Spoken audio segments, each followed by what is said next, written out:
এই গল্পটি সম্পূর্ণরূপে কল্পনাপ্রসূত। এর সাথে কোনো বাস্তব ব্যক্তি, ঘটনা বা স্থানের মিলিয়ে দেখা ঠিক নয়। কোনো চরিত্র বা ঘটনার সাথে বাস্তব জীবনের কোনো মিল থাকলে তা সম্পূর্ণরূপে কাকতালীয়। এই গল্পের উদ্দেশ্য শুধুমাত্র বিনোদন। নমস্কার বন্ধুরা, আমি রূপম আর আপনারা শুনছেন রূপম স্টোরি লাইন্স। আজ আমাদের বিশেষ নিবেদন, ওরা তিনজন। গল্পটা শুরু হচ্ছে, শুনে থাকুন।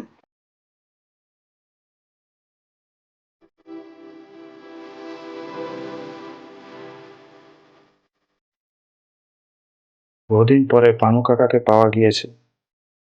খুদে দলটার 4-5 জন সদস্য নাছোড়বান্দা। ভূতের একটা জমাটি গল্প শোনাতেই হবে। আজ সন্ধ্যা থেকে বর্ষার যে তাণ্ডব নৃত্য শুরু হয়েছে, তাতে আর লেখাপড়ার কারো মন বসবার কথা নয়। মাথা নেড়ে পানু কাকা বললে, তোরা তো জানিস আমি ভূত ফুত কোনো কালে মানি না, দেখার সৌভাগ্যও হয়নি এ জীবনে। পানু কাকার কথা অগ্রাহ্য করে ওরা 5 জন গায়ে পিঠে কিলবিলিয়ে উঠল। জোরালো দাবি, আজকের এমন দিনে জমাটি একটা ভূতের গল্প চাই। পানু কাকা ওদের নিরস্ত করার চেষ্টা করল, কিন্তু কোনো কথায় কোনো কাজ হলো না। একসময় পানু কাকা গম্ভীর হলো, মাথা দোলাতে লাগলো। খুদে দলটা পানু কাকার এই অভিব্যক্তির অর্থ বোঝে, অর্থাৎ জমাটি গল্প একটা মাথায় ঘুরছে। খানিকক্ষণ নীরবে মাথা দোলাবার পর গম্ভীর স্বরে সকলের উদ্দেশ্যে বললেন, বেশ, বলতে পারি, কিন্তু রাতে যদি ভয় পাও বাছাধনেরা, তাহলে এক একটা করে সবাইকে ভীষণ বকবো। পানু কাকাকে ঘিরে ওরা বসলো কজন। সিগারেটের ধোঁয়া ছেড়ে পানু কাকা বলল, ঘটনাটা হচ্ছে গিয়ে প্রায় 100 বছরের পুরনো। আমার দাদুর বাবা রামরতন মুখুজ্জে ছিলেন নবদ্বীপে সে সময়ের বিখ্যাত ডাক্তার। রামরতন ডাক্তার বললে এক ডাকে নবদ্বীপ, কৃষ্ণনগর, আশেপাশের গ্রামের মানুষেরা চিনত। শুধু চেনাই নয়, দেবতার মতন পুজো করত। রামরতন বাবু ছিলেন একজন সৎ, আদর্শ পুরুষ, যেমন বিদ্বান তেমনি বুদ্ধিমান। রোগীর বিছানার পাশে এসে বসলেই অর্ধেক রোগ সেরে যেত। বহু মানুষের প্রাণ বাঁচিয়েছেন, এমনকি বিনা পয়সায় রোগী দেখেছেন।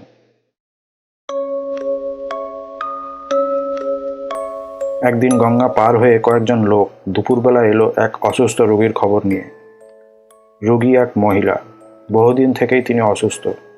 সকলে ভেবেছিল সাধারণ কিছু, কিন্তু দিনে দিনে রোগীর অবস্থা খারাপের দিকে যেতে থাকে।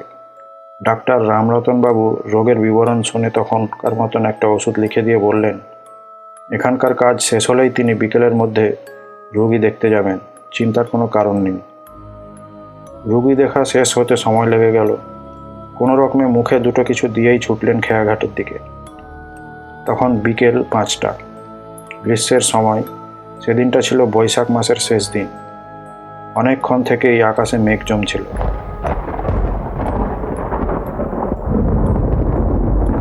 হঠাৎ আকাশ অন্ধকার করে এলো ঝড়, কালবৈশাখী। শুকনো পাতা, গাছের আস্ত আস্ত ডালপাড়া, তার সঙ্গে যত রাজ্যের ধুলো প্রচণ্ড বেগে উঠতে লাগলো সব। নেমে এসে চারিদিক অন্ধকার হয়ে গেল। কিছুক্ষণ চলল এমন তাণ্ডব ঝড়। রামরতন বাবু ভারী বিপদে পড়লেন। কি হবে এখন? এই ঝড়ের মধ্যে খেয়াঘাটে পৌঁছানোই তো অসম্ভব। নৌকো পাওয়া তো আরও অসম্ভব। পেলেও গঙ্গা পার হওয়া যাবে না, অথচ রোগীর কাছে যেতেই হবে।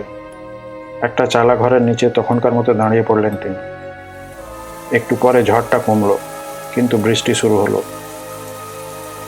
বৃষ্টিকে গ্রাহ্য না করেই রাস্তায় নেমে পড়লেন। কোনো ক্রমে খেয়াঘাটে পৌঁছানো গেল। ধারে কাছে জনপ্রাণী নেই, দিনের আলো সব ঢেকে গিয়েছে। মাঝে মাঝে চোখ ঝলসানো বিদ্যুতের আলোয় নদীটাকে দেখে বুকের রক্ত হিম হয়ে আসছে। রামরতন বাবু ফিরে যাবেন ভাবলেন, কিন্তু ফিরে যেতে মন চাইছে না। তিনি ডাক্তার, সামনে মরণাপন্ন রোগী। এ অবস্থায় পালানো ঠিক নয়। বিশেষ করে তার পথ চেয়ে বসে আছে একদল মানুষ, তিনিই তাদের সব আশা ভরসা। বৃষ্টির জোর কমেই বাড়তে লাগলো। নিরুপায় হয়ে একটা ওই অন্ধকারের দুর্যোগের মধ্যে দাঁড়িয়ে রইলেন। বয়স এখন 60-এর কাছাকাছি। সাঁতার দিয়ে গঙ্গা পার হওয়া তার পক্ষে সম্ভব নয়। বিদ্যাসাগর মশাই যা পেরেছিলেন তা কি সকলের পক্ষে সম্ভব? বৃষ্টির ধারা ভীষণভাবে গায়ে বিঁধছে। ওষুধের বাক্সর মধ্যে জল ঢুকে গেলে আর এক বিপদ। শেষে ফিরে যেতেই মনস্থ করলেন তিনি। পরে ঝড় জল কমলে তখন না হয় যাবেন। খানিকটা চলে আসার পর রামরতনবাবুর মনে হলো কেউ যেন ডাকছে। থমকে দাঁড়িয়ে পড়লেন, কিন্তু কিছুই শুনতে পেলেন না। হয়তো মনের ভুল। কোনো কিছু না শুনতে পেয়ে আবার হাঁটতে থাকলেন। এবার কিন্তু ডাক্তারবাবু ডাকটা স্পষ্ট শোনা গেল। বিদ্যুতের আলোয় রামরতনবাবু একটা নৌকো দেখতে পেলেন। আশ্চর্য হলেন, এই অবস্থায় নৌকাটা এলো কোথা থেকে? এবারে 3টে মানুষকে এক ঝলক দেখতে পেলেন। পাড়ের দিকে চেয়ে তারা দাঁড়িয়ে আছে। অন্ধকারের মধ্যে লোক 3টে কাছে এলো। 3জনই রামরতনবাবুর পরিচিত। মাঝি খেয়া পারাপার করে ওই ঝড় বৃষ্টির মধ্যেই প্রণাম করলো। বহুক্ষণ ধরে বৃষ্টির জলে ভিজে ওরা হাত পা সব ঠান্ডা হয়ে গিয়েছে। পা ছুতেই তিনি তা টের পেলেন। আমরা নৌকো নিয়ে আপনাদের জন্যই এসেছি ডাক্তারবাবু। রোগীর অবস্থা বেজায় খারাপ, আপনাকে আমরা নিতে এসেছি। সে তো বুঝলাম, কিন্তু এই দুর্যোগের মধ্যে এখন কি করে যাবে? মাঝিরা বললে, চলুন না ডাক্তারবাবু, আমাদের চেয়ে আপনার প্রাণের দাম অনেক বেশি, আমরা ঠিক যাব। ওই ঝড় বৃষ্টির মধ্যেই মাঝিরা নৌকো ছাড়লো। প্রতি মুহূর্তেই মনে হচ্ছে এই বুঝি ডুবলো। 3জনে মিলে অসম্ভব দক্ষতায় নৌকো এগিয়ে নিয়ে যেতে লাগলো। কিছু পরে ঝড় বৃষ্টির তাণ্ডব আরও বাড়ল। অন্ধকারে কিছু দেখা যাচ্ছে না, শুধু মাঝে মধ্যে বিদ্যুতের চমকে 4 দিনের আলো স্পষ্ট হয়ে দেখা দিচ্ছে। কিন্তু এভাবে প্রকৃতির সঙ্গে যুদ্ধ চালিয়ে বেশি দূর এগোনো গেল না। মাঝি নৌকো থামাতে বাধ্য হলো। ওরা 4জন এসে উঠল ফাঁকা মাঠের মধ্যে একটা ছোট্ট কুঁড়ে ঘরে। ধারে কাছে কোনো জনবসতি নেই। গঙ্গার পাড়, চারিদিকে ধুধু মাঠ, এর মাঝে ছোট্ট একটা কুঁড়ে ঘর। প্রয়োজনে এটা মাঝিরাই ব্যবহার করে। ওরা রামরতনবাবুকে সেখানেই নিয়ে উঠল। আলো জ্বালাবার সব ব্যবস্থা আছে ঘরটার মধ্যে। তারা একটা লম্ফ জ্বালালো। ঘরের মধ্যেটা শুকনো, বৃষ্টির জল ভেতরে ঢুকতে পারেনি। ঘরটা কাঠের খুঁটি আর বাঁশের বেড়া দিয়ে তৈরি। মাথায় খড়ের চাল, খেজুর পাতা দিয়ে বোনা একটা মাদুর কাঁচি মাটির ওপর বিছানো। 4জনে তার ওপর বসল। ডাক্তারবাবু বাক্স খুলে খানিকটা শুকনো কাপড় বের করে মাথাটা আর গায়ের জল মোছার চেষ্টা করলেন। এই প্রচণ্ড ঝড় বৃষ্টিতে ঘরটা ভেঙে পড়ার একটা আশঙ্কা উঁকি দিল রতনবাবুর মনে। তিনি ভালো করে ঘরের চারিদিকে চোখ ফিরিয়ে দেখতে লাগলেন। ঘরের ফাঁক ফোঁকর দিয়ে অদ্ভুত শব্দে বাতাস ঢুকছে। লম্ফর আলোটাও বেজায় কাঁপছে। তার মনের কথা বুঝতে পেরে তারা বলল, আপনার ভয় নেই ডাক্তারবাবু, এ ঘর খুব পোক্ত, ঝড়ে ভাঙবে না। একজন মাঝি বিনীতভাবে হাত জোড় করে বলল, অপরাধ যদি না নেন ডাক্তারবাবু, একটু তামাক খাবেন? রামরতনবাবু তামাক খেতে বড় ভালোবাসেন। এমন দিনে জমিয়ে তামাক খাওয়ার মজাই আলাদা। সব ব্যবস্থা যখন আছে তখন খেলে মন্দ কি? রামরতনবাবুর সম্মতি পেয়ে ওরা তামাক সাজতে লাগলো।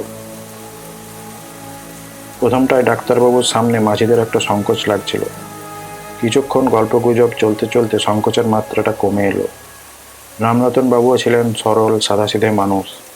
মানুষের যোগ্য সম্মান দিতেন তিনি। গল্প জমে উঠল বেশ। মাঝিরা তাদের জীবনের বিভিন্ন অভিজ্ঞতার কথা বলল। ভূতের গল্প, বাঘের কাহিনী, নৌকো ডোবার ঘটনা। শুনতে ভালোই লাগছিল রামরতনবাবুর। এভাবে ঘন্টা 3 সময় কেটে গেল। ঝড় জলের তাণ্ডব নৃত্য একটু কমে এলো যেন। বাক্স থেকে পকেট ঘড়ি বের করে সময় দেখলেন, রাত্রি 10টা। আজ রাতে আর কোনোভাবেই গঙ্গা পার হয়ে রুগীর বাড়ি যাওয়া সম্ভব নয়। মাঝিরাও সেই পরামর্শ দিল। এভাবে আর বসে মন থাকতে চাইছে না, এখন বাড়ি ফিরতে হবে। বৃষ্টির জোর সামান্য কমলেও এর মধ্যে পায়ে হেঁটে বাড়ি ফেরা দুষ্কর। তবুও যাওয়ার জন্য উঠে দাঁড়ালেন রামরতনবাবু। ওকে উঠে দাঁড়াতে দেখে মাঝিরা একসঙ্গে বাধা দিয়ে উঠল, এই ঝড় বৃষ্টিতে যাওয়া ঠিক নয়, আর একটু বসুন ডাক্তারবাবু। রামরতনবাবু বললেন, না হে, আর বসে থাকলে চলবে না, এবারে ফেরা দরকার। ওকে নিরস্ত না করতে পেরে মাঝিরা বলল, বেশ, চলেই যখন যাবেন তাহলে যাওয়ার আগে আর একটু তামাক খেয়ে যান।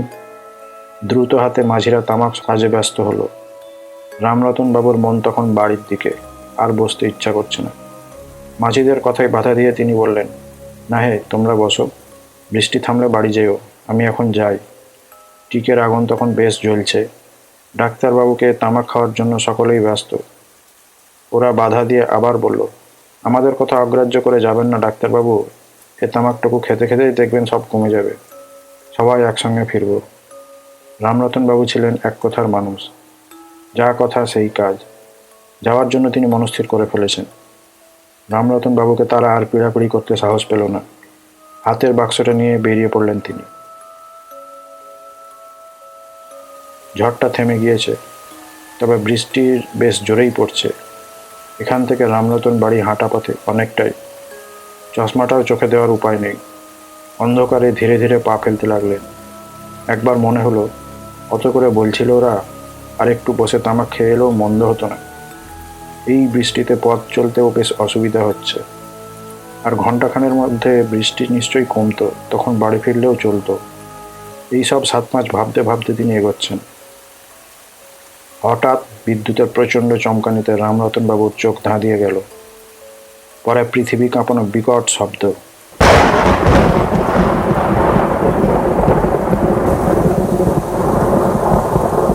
চলার শক্তি হারালেন তিনি। কিছুক্ষণ স্থির হয়ে দাঁড়িয়ে রইলেন। বাড়ি ফেরা এখন আর সম্ভব নয়। ওরা এত করে তামাকটুকু খেয়ে আরেকটু অপেক্ষা করার কথা বলল। ওদের কথা শোনাই ভালো, তাতে আরেকটু রাত হোক, ক্ষতি নেই। দিন চারেক আগে এমন ঝড় বৃষ্টির মধ্যে আটকে পড়েছিলেন এক রোগীর বাড়িতে। সেদিনও বাড়ি ফিরতে বেশ রাত হয়ে গেছিল। শেষে আবার মাঝিদের পুঁড়ে ঘরটায় গিয়ে পা বাড়ালেন তিনি। দরজা ঠেলে ভেতরে মুখ বাড়িয়ে কিছুই নজরে এলো না। ঘরে আলো নেই, এক্কেবারে অন্ধকার। তাহলে কি রামরতনবাবু এখান থেকে চলে যাওয়ার পরেই ওরা চলে গিয়েছে? পরক্ষণে টিকের একটা ক্ষীণ আগুন নজরে এলো। তাহলে তো ওরা ঘরেই আছে। রামরতনবাবু জিজ্ঞেস করলেন, কি ব্যাপার হে, আলো নিভিয়ে বসে আছো? কথার কোনো উত্তর না পেয়ে বিস্মিত হলেন। কেউ কোনো কথা বলছে না, অথচ টিকের আগুন জ্বলছে। বাক্স হাতড়িয়ে একটা দেশলাই বের করলেন। সঙ্গে একটা বাতি ছিল। বাতির আবছা আলোয় দেখলেন 3 জনের আগের মতো বসে বসে তামাক খাচ্ছে। একজনের হাতে হুঁকো। রামরতন বাবুর উত্তর না দেওয়ার জন্য তিনি ক্ষুব্ধ হলেন। কি ব্যাপার, কথার উত্তর দিচ্ছ না যে? তোমরা অত করে বললে তাই ফিরে এলাম। মাঝে 3 জন তবুও কোনো উত্তর দিল না। ওদের অভিমান হয়েছে। এত করে রামরতন বাবুকে তারা তামাক খাওয়ার কথা বলেছিল, আর একটু বসে যেতে বলেছিল। ওদের কথা না শুনে উনি চলে গিয়েছিলেন। আবার পাটির ওপর বসলেন রামরতন বাবু। আরে দাও হে, তামাকটা দাও, বুঝেছি তোমাদের রাগ হয়েছে। হুঁকোটা হাত বাড়িয়ে নিতেই অদ্ভুত কাণ্ড। একজনের গায়ের সঙ্গে আর একজনের সামান্য ছোঁয়া লাগতেই জলজান্ত বসে থাকা 3 জন মানুষ মাটিতে গড়িয়ে পড়ল। রামরতন বাবুর সর্বাঙ্গে কাঁটা দিয়ে উঠল। ঘটনাটা বুঝতে দেরি হলো না তার। তিনি এই ঘর ছেড়ে চলে যাওয়ার পরেই যে চোখ ধাঁধানো বাজটা পড়েছিল, সেটা এই ঘরের ওপরেই পড়েছিল। বাজ পড়ে 3 জনের মৃত্যু হয়েছে। সেই সময়টুকুর জন্য রামরতনবাবু বেরিয়ে এসে প্রাণে বেঁচে গিয়েছেন। 3 জন মৃত মানুষের মধ্যে বসে থাকতে পারলেন না তিনি। ভীষণ একটা ভয় চেপে বসলো তার মনে। নিমেষে সর্বাঙ্গ ঘেমে উঠল। নাক কান দিয়ে উত্তাপ বেরোচ্ছে। কম্পিত পায়ে বাক্সটা হাতে নিয়ে বেরিয়ে পড়লেন রামরতনবাবু। কাছেই জমিদারের গোমস্তা শঙ্কর মণ্ডলের বাড়ি। তিনি ঠিক করলেন তাকে গিয়ে ঘটনাটা জানাবেন। বৃষ্টিটা এখন একেবারেই থেমে গিয়েছে। আকাশে তারাও ফুটেছে। মাঠের এখানে ওখানে জল জমেছে। গঙ্গার তীব্র স্রোতের শব্দ কানে আসছে। এখান থেকে রামরতন বাবুর বাড়ি অনেকটা পথ। আজ রাতে আর ফেরা সম্ভব না। জীবনে বহু মৃত মানুষের সঙ্গে রাত কাটিয়েছেন তিনি। কোনোদিন এতটুকু ভয় পাননি, কিন্তু আজ তাকে ভয় চেপে ধরেছে। সমাদর করে বসালো গোমস্তা শঙ্কর মণ্ডল। এই দুর্যোগের রাতে রামরতনবাবুকে দেখে সে বিস্মিত। রামরতনবাবু বললেন, আজ রাতটা তিনি এখানেই কাটাতে চান। অসময়ে তার বাড়িতে আসার কারণটা জানালেন রামরতনবাবু। শুনতে শুনতে শঙ্করের চোখ স্থির। ভয়ার্ত দৃষ্টিতে সে তাকিয়ে আছেন রামরতনবাবুর মুখের দিকে। শঙ্করের এমন আচরণের কারণ বুঝতে পারলেন না রামরতন। ভুরু কুঁচকে তিনি বললেন, তুমি এভাবে আমার দিকে চেয়ে আছো কেন হে? ভূত দেখছো নাকি? কিছুক্ষণ নিশ্চুপ হয়ে বসে থাকার পর কম্পিত স্বরে শঙ্কর বলল, আমার অপরাধ নেবেন না ডাক্তারবাবু। আপনি ব্রাহ্মণ, শ্রেষ্ঠ। এই অধমের ঘরে রাত কাটাবেন, এতে আমি ধন্য। তবু বলছি, আপনাকে থাকতে দেওয়ার আগে একবার ছুঁয়ে দেখব। এমন কথার পরে কোনো কথা মুখে এলো না রামরতনবাবুর। শুধু বিস্ময়ে চেয়ে রইলেন শঙ্করের দিকে। তার কথার অর্থটাও পরিষ্কার হলো না। শঙ্কর বলল, আপনি আজ যে মাঝি 3 জনের বাজ পড়ে মরার কথা বলছেন, তারা ঠিক 4 দিন আগে ওই ঘরেই বাজ পড়ে মারা গিয়েছে। রামরতনবাবু নির্বাক। ঘরের মধ্যে একটা অদ্ভুত স্তব্ধতা। কিছু একটা বলতে গিয়েও থেমে গেলেন রামরতন। হঠাৎ মনে পড়ল, নদীর পাড়ে মাঝি 3 জন যখন তার পায়ে হাত দিয়ে প্রণাম করেছিল, তখন ওদের হাতগুলো ভীষণ ঠান্ডা মনে হয়েছিল। শুকনো গলায় শঙ্কর জানতে চাইল, আপনি কাদের নৌকোয় চেপেছিলেন ডাক্তারবাবু? কাদের সঙ্গে বা এতক্ষণ ধরে ওই ঘরে কাটিয়ে এলেন? কোনো কথা বলতে পারলেন না রামরতনবাবু। ভাবলেশহীন মুখে তাকিয়ে রইলেন শঙ্কর মণ্ডলের দিকে।